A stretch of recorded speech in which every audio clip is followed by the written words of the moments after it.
Everybody, please be seated. On behalf of the High School Sports Report, I am Billy Baker, the publisher and founder of the High School Sports Report, founded in December of 1986 after a 6-month tour of virtually every town in South Carolina, staying in people's houses to 2, 3 o'clock in the morning, researching this very idea. I spent 6 months researching the need for what we're doing right now, the need for a statewide publication devoted to high school athletics. This event defines what we try to do at the High School Sports Report: recognize the sweat equity and the investment the young people of our state have in high school sports. And the only sport being honored here this afternoon is the great sport of football. A little louder. Football. Football is a life lesson within itself. I tell kids, you survive Coach Reedy, you'll be a better man. You survive Louis Lineberger, you'll be first in line for a job. Survival, discipline. We need all we can get, okay? We live in a troubled world, but we are at peace at Seawells today. We live in the greatest country on the face of the earth where people appreciate sports and where people appreciate young people. At this time, I'd like to return thanks to bless our meal, and then we will go forward with the program. Please bow your heads. Heavenly Father, so many people take freedom for granted. So many of us just take things for granted, knowing that it is Jesus Christ and John 3:16 that saved everybody in this room, that gives everybody in this room hope for the life everlasting. We come here to praise all the great athletes in the sport of football, all their coaches. We asked you to bless everyone in this room and see them safe from home afterwards, and please bless this food to you and your son's benefit. God bless America. Amen. Okay, I'm going to tell y'all about a 45-second story about me, and it's not self-serving, okay? You are listening to an orphan. I was raised in an orphanage at John Delahow in McCormick for 3 years. How about that, okay? In the 11th grade, I was disqualified from playing high school basketball by the high school league. I was a ward of the court of this state and was denied the right to play high school basketball, because I had no address. And this is not an irony. I went to Goose Creek High School, who also had some issues. Isn't that just unbelievable, okay? So I tell kids all the time, and I'm going to make every kid in this room being honored right now. You stand up right now like a man and you hug somebody that you owe something to, a mom, a dad, a coach. Right now, I want to hug. Hug somebody.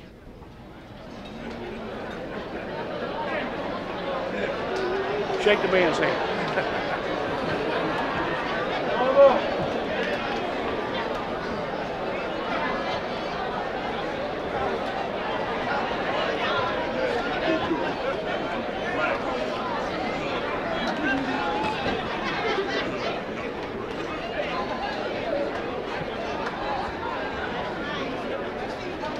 All right, don't get carried away now. Hey, it's a great time to hug a pretty girl, Coach Reedy.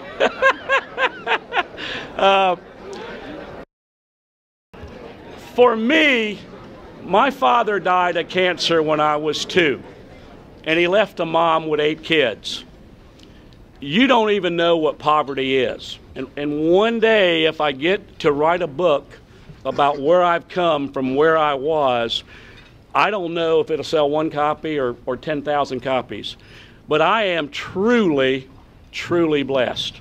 And I'm guilty of being blessed. I'm blessed to evaluate talent. I told a high school coach one time who was 1 in 10, that he had a can't-miss fourth-round draft pick and to quit putting this kid down because his team only won one game. And he thought it was crazy. The kid ended up being fourth-round draft pick, Tampa Bay. I could tell you 100 more stories like this. It's called the blessing of God. And I am a sinner, but I acknowledge to God all the time. I thank him for my gift. One time I told a coach in a scrimmage, if you'll just flip your defensive ends, you'll win 2 more games.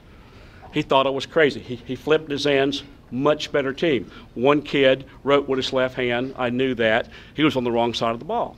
Just things you pick up in life, you know. If you're right with your left hand, you're stronger going left, okay? I saw that, and I wondered why the kid was on the right side of the field. Okay, now, we're here today to pass out a lot of awards. So Chuck Reedy and I already have a lot in common. Seriously, we do.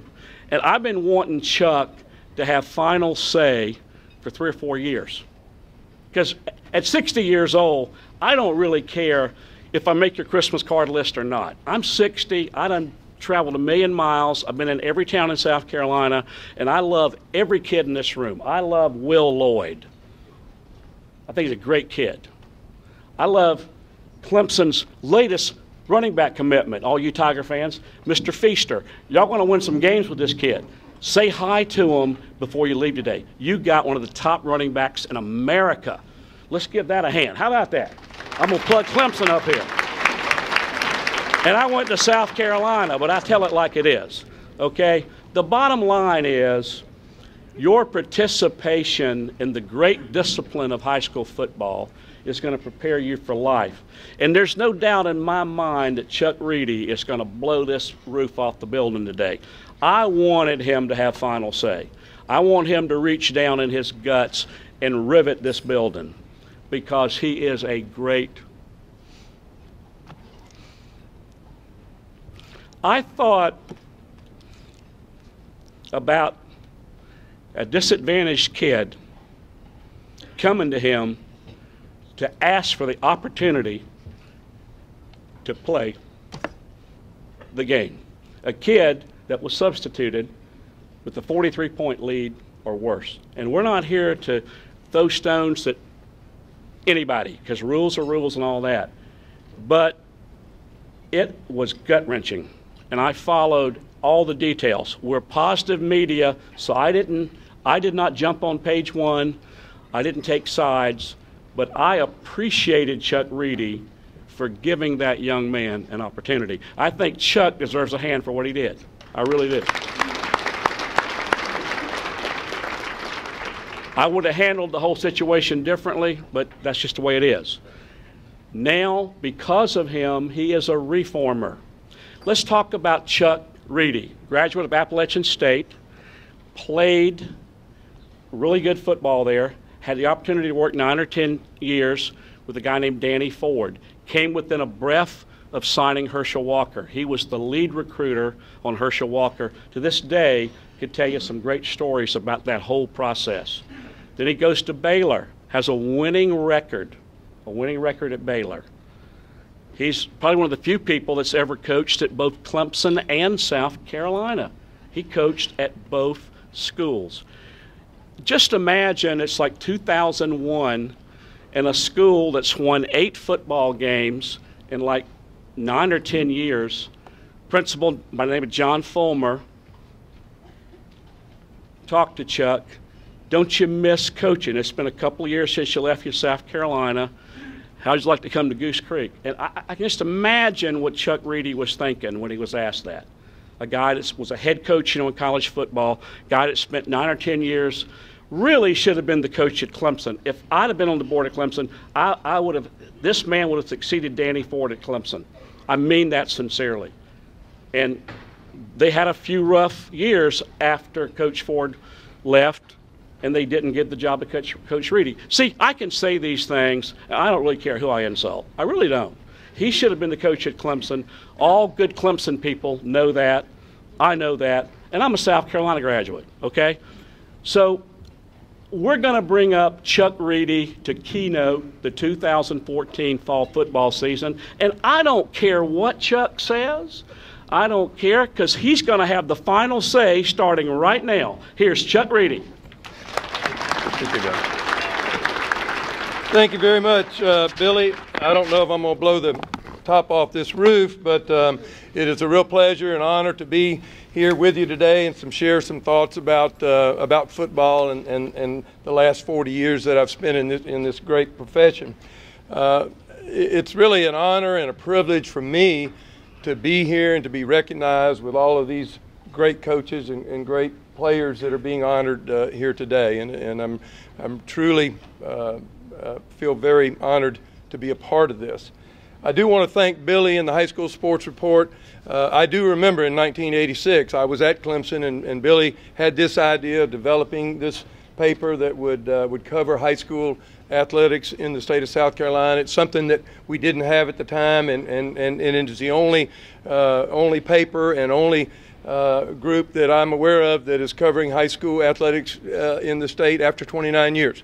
And I congratulate you, Billy, for what you've done. You've persevered, and just to look out here and see all of these people and all these young men and coaches that you're recognizing here today is a tribute to you in the High School Sports Report. I would obviously like to congratulate all of the young men and coaches who are being recognized here today. And also, as Billy mentioned, the parents, the guardians, the people that have provided the support to give these young men the opportunity to play the game of football. And, so parents and guardians, congratulations to you as well to be here and celebrate in this great day for your sons. On a personal note, I would like to give an award myself to the outstanding coach's wife of the last 12 years. That's my wife Debbie here, and I say this, and all coaches' wives are great, and but very briefly, Debbie and I live in Columbia. Goose Creek's an hour and 45 minutes from our home, and she in 12 years has never missed a game. And she's a physician at the VA hospital, works till 4:30 on Fridays, would leave the VA, we live all the way out on the other side of town, drive over there, change clothes, and then drive to Goose Creek or wherever we were playing, and she would get there somehow, some way, she would get there in order to give me a kiss before we went on the field and played.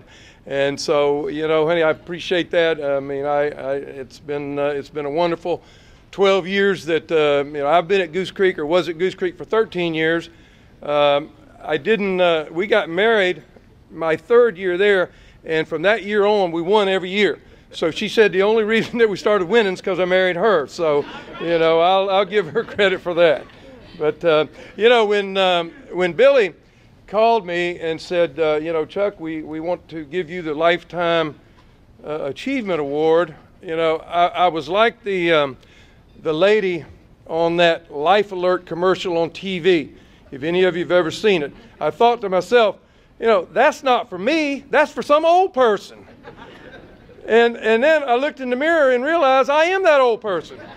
And, but I'm truly honored, and, that they chose to select me for this award. And, it gave me an opportunity to look back and reflect on the last 40 years. And how much things have changed during that time.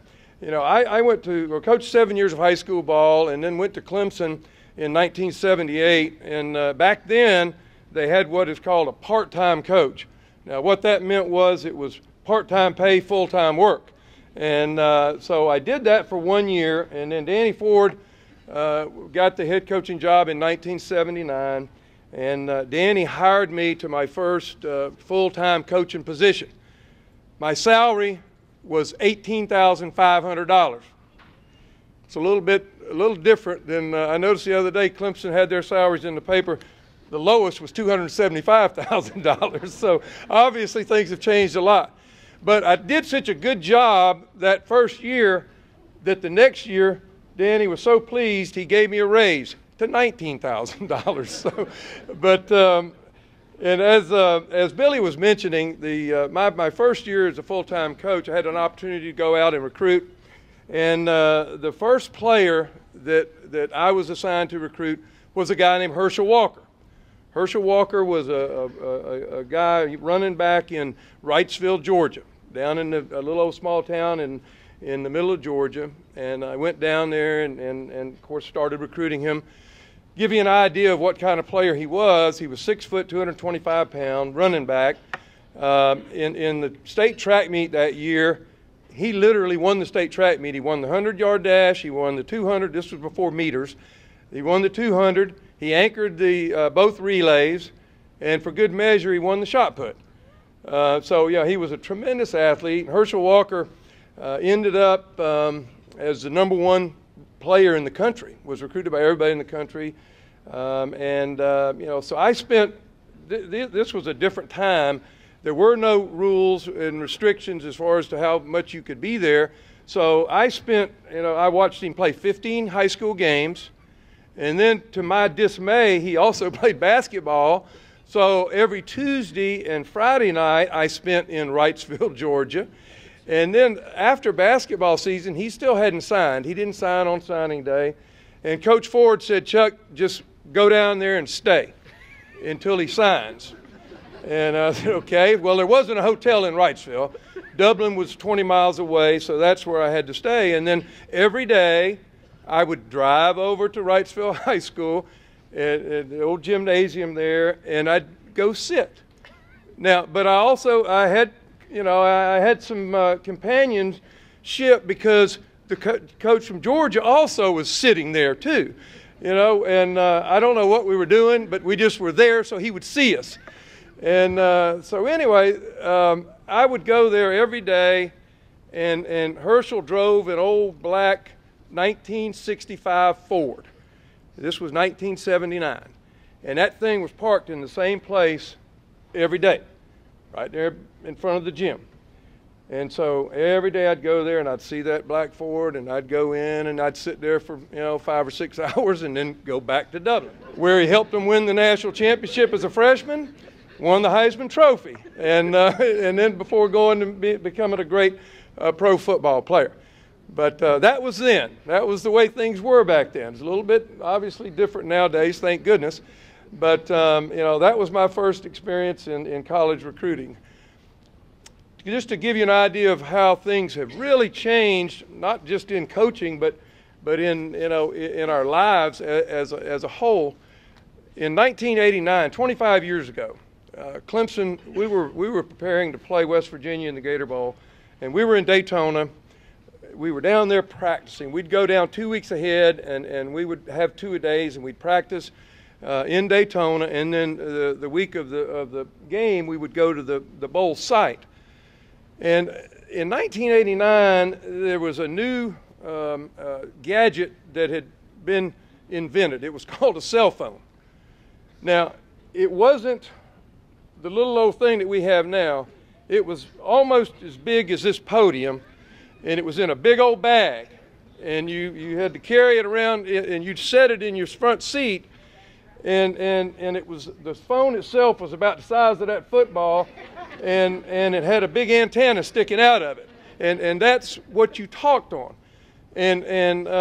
But I got to thinking this would be a tremendous help to coaches. I said, we can have these phones, we can call prospects while we're driving around, and this would be great.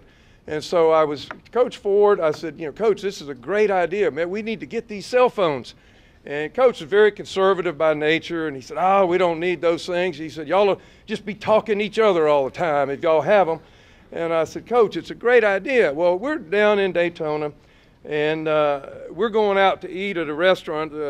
One of the alumni down there was feeding the whole staff. It was about a 10-mile ride from the hotel to the restaurant. So we got to the restaurant, and Coach, we got to kidding around talking, and Coach he was feeling pretty good, having a good time. He said, Chuck, he said, those cell phones you're talking about. He said, I don't know why y'all would need a cell phone. He said, I counted 39 pay phones from the hotel to the restaurant. I said, Coach, you just don't get it. But anyway. And most of you've never seen a payphone now, but believe me, they used to be on every corner.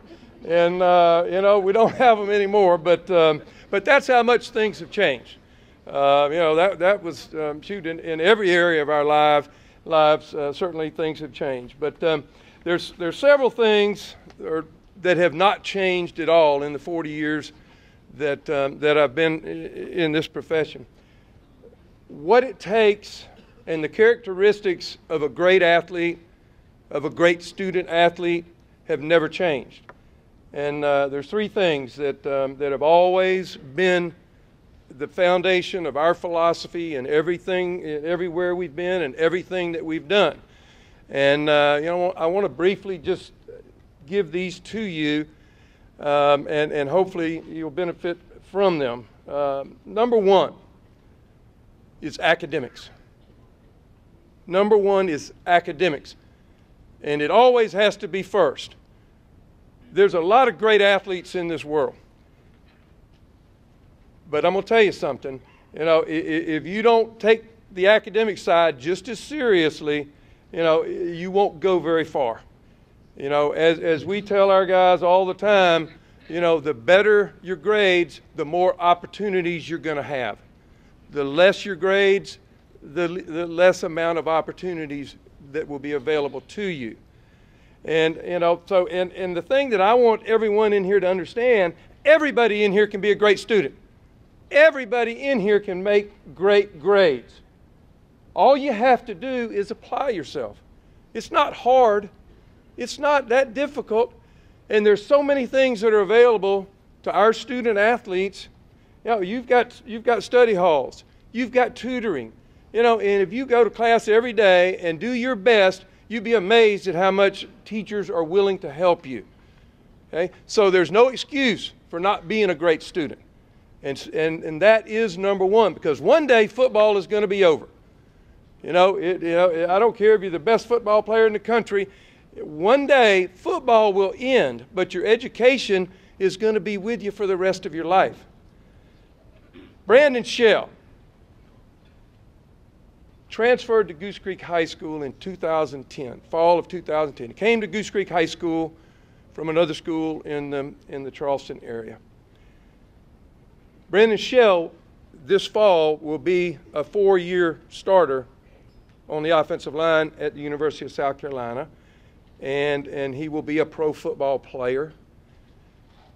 He came to Goose Creek High School, and in 2 years, freshman and sophomore year, he had 3 core classes, and they were all D's. Okay? Now, at that rate, there's not a very good chance that you're going to qualify, and if he'd have stayed on that same track, he wouldn't be at the University of South Carolina. Probably wouldn't be anywhere. He'd probably be working at McDonald's in Goose Creek. But Brandon Shell wanted an education. Brandon Shell wanted to excel. Brandon Shell became motivated because people took an interest in him and showed him that he was not a dumb guy. Brandon wouldn't even hardly speak to you whenever you talked to him when he first got there. All of a sudden, he began to have success in the classroom. He began to feel better about himself. 2 years at Goose Creek High School, Brandon Shell became fully qualified. In the 2 years he was there, he had a 3.4 grade point average, fully qualified, signed with the University of South Carolina, has been on the honor roll almost every semester that he's been there, graduated in 3.5 years, and this past fall, was the only player on the University of South Carolina football team with a perfect 4.0 GPA. Now, the point to that story is that if there's anybody in here, any young man in here who is behind or thinks you can't do it, you can. But you have to be motivated and you have to take advantage of all the opportunities that are available to you. Academics is number one. Number two is what I refer to as character development. What that means very simply is be a good person. Be a good teammate. Be respectful of other people. Be someone who wakes up every morning and says, I'm going to have a great attitude today, and I'm going to lift other people up I'm going to be an encourager to my teammates. I'm going to be someone who walks around campus or walks around town and people look up to and say, hey, you know, I'd like to be like that guy. Be a role model. Be the guy that everybody else looks up to.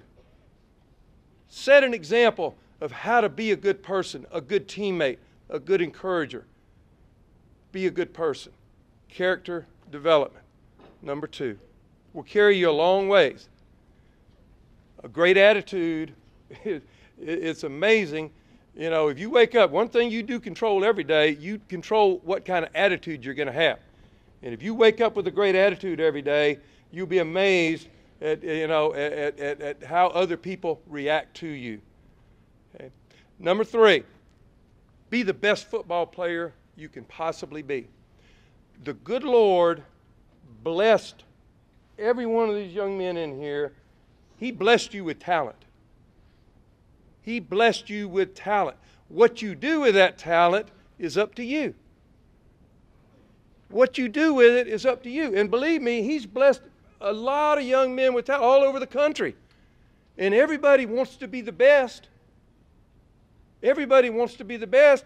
This young man obviously has great talent, but if he doesn't do something with it, you know, he'll be like a lot of other guys, you know, that threw it away. And he's not going to do that.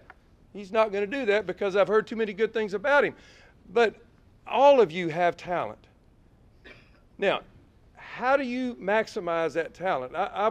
When I got to Goose Creek High School in 2002, and Billy related to how bad we were, that first year we had about 40 guys come out for the team, and we were so bad that I told our principal and I told our coaches, I said, if we measure our success by wins and losses, we will be failures because we're not going to win many games. But we're not going to do that. We're going to measure our success by improvement, how much better we get every day. And we took the approach then, and it's never deviated for 13 years, that we're going to try to get a little better every day.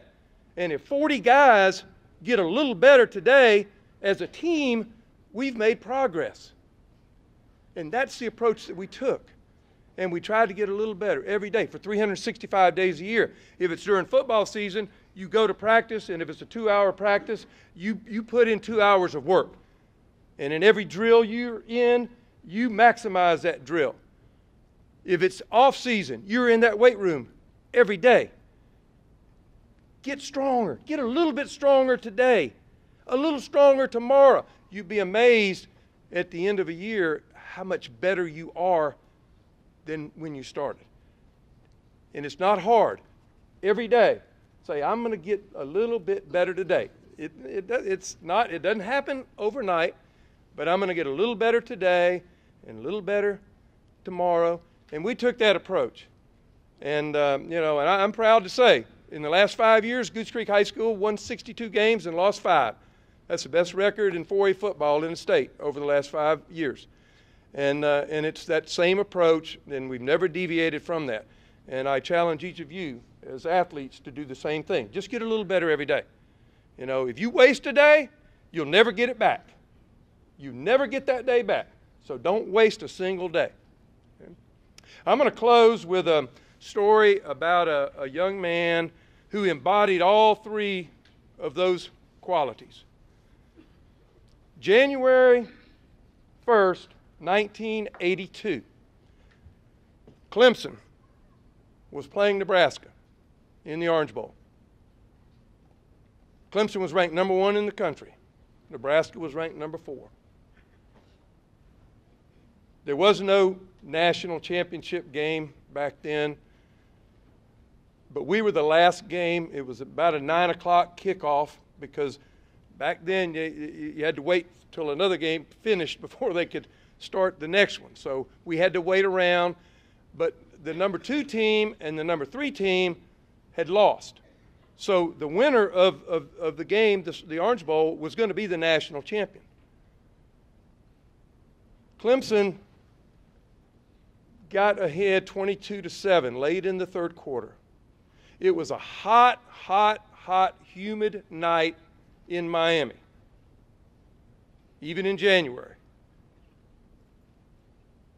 Nebraska, they had 2 All-American running backs. One of them won the Heisman Trophy. The other, Roger Craig, was a great NFL player. They had Dave Remington was their center. That's the Remington Award is named for him.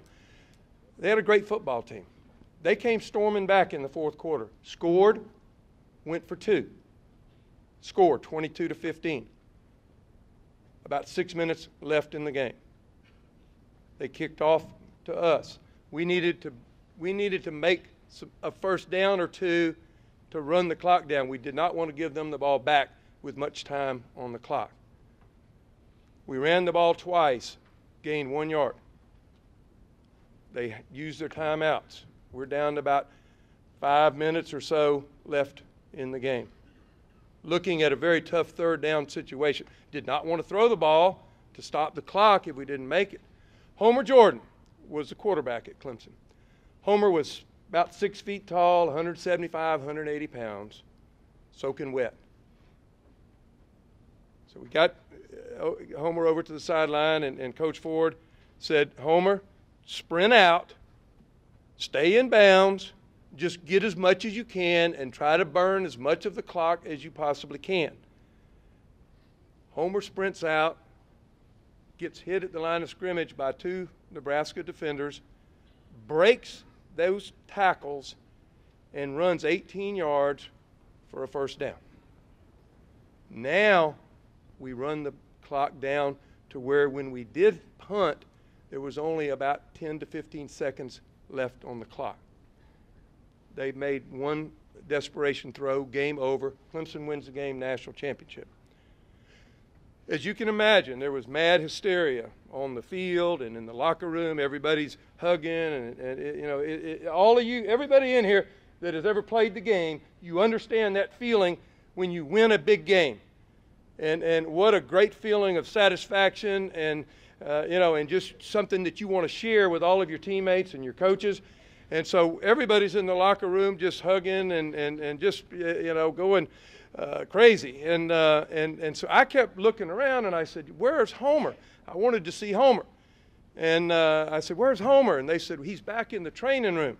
So I go back there, and Homer is packed in ice with an IV, and he's laying on the table there, obviously. And I asked the doctor, I said, Doc, I said, what's wrong with Homer?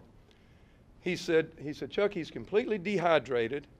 He said, if the game had gone 1 more play, he wouldn't have been able to make it. And these words I'll never forget. He said, he gave it all he had. What a great thing to say about somebody. Be a Homer Jordan. Be a Homer Jordan and give it everything you've got in everything that you do. Okay? Thank you very much. Thank you.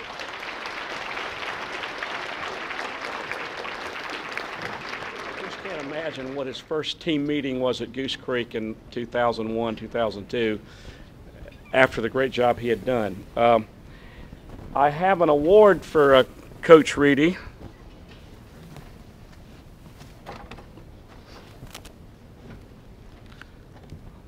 There's actually 2 awards here. I've got to make sure one of them is his. And I also have, Neil, a Region Coach of the Year award, if you want to get that right now, because he and his wife are going to be asked to pose for pictures with the honorees, and I would pose with her too. I want to be an honoree myself today. Matter of fact, save me a spot. I tell you what, Chuck Reedy's a great football coach. He's a great evaluator of talent, and he picked a great star. I was at Goose Creek many times and saw his wife jump up and down every time the Gators scored. Very supportive wife, no doubt one of the best. Now, I want to get this award for you. It's actually like a pin set clock, something useful. All right.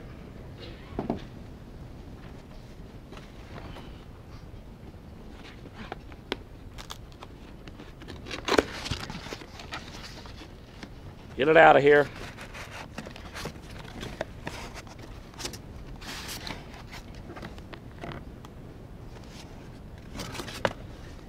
He doesn't have to worry about being on time for practice anymore, does he? But we got him a nice clock. Anyway, well, what's that?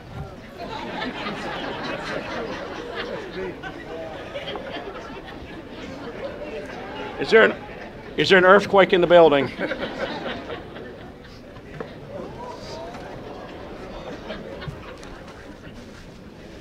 Hold that one, Kathy.